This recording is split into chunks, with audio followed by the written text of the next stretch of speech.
Градоначалничката Данила Арсовска остана без заменик. Незината одлука да се зближи со огнената група на ДУИ ја натера замени градоначалничката Буја Реабази, која дојде како предлог на Алијанса за албанците да си даде оставка. Причината што ја наведе е токму зближувањето на Арсовска со ДУИ. На последните локални избори во град Скопје ветивме дека ќе ги тргнеме од власт тие кои што наштетија, ограбуваа, им го влошија животот на скопјани. Но актуелната градоначалничка на град Скопје, Данила Арсовска, направи две скандалозни прекршувања на договорот и заложбата што ја дадовме пред граѓаните.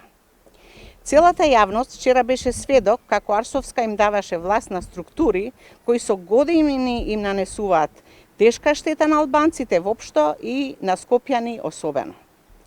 Поради овие причини и тие наведени на почетокот, сакам да информирам јавноста дека денеска поднесувам оставка од функцијата заменик градоначалник на град Скопје и дека актуелното раководство нема да има мојата подршка. По разводот со ВМРО ДПМН, Арсовска вчера го соопшти новиот избор на директори каде се поставени луѓе директно врзани со огнените од ДУИ. Начело на паркови и зеленило ќе биде Зухе Реджепи, син на поранешниот реис на исламската верска заедница, кој е дел од огранокот на ДУИ во Саре, а со улици и патишта ќе раководи Саид, кој доаѓа од огранокот на ДУИ во Чаир. Двајцата блиски со Изет Меджети, предводникот на битката против Артан групи. Овој потек на Арсовска во јавноста веднаш беше протолкуван дека е направен во замена за 5 советнички места во град Скопје кои се потребни на градоначалничката по кавгата со ВМРО ДПМН. Ја не ги знам внатрешните бројки нели во советот за да можам да тврдам, но ако тие се исполнуваат, тоа сигурно значи дека се движи во тој правец,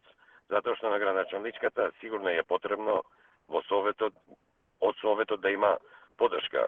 Релациите на Гром со ВМРО ДПМН се повеќе од јасни според односот кој го има градоначалникот на Карпош со ВМРО ДПМН. Така можеби се движи и во тој правец. Низата оставки во градот Скопје почна со разрешувањето на доскорешниот ВД директор на јавното предпријатие Водовод и канализација Златко Перински и на генералниот секретар на градот Ѓоко Велковски, поради како што кажа Арсовска сомнежи за влијање во тендер за пречистителна станица вреден 136 милиони евра. По овој скандал, еден по еден оставки си дадоа речиси сите директори на јавните предпријатија.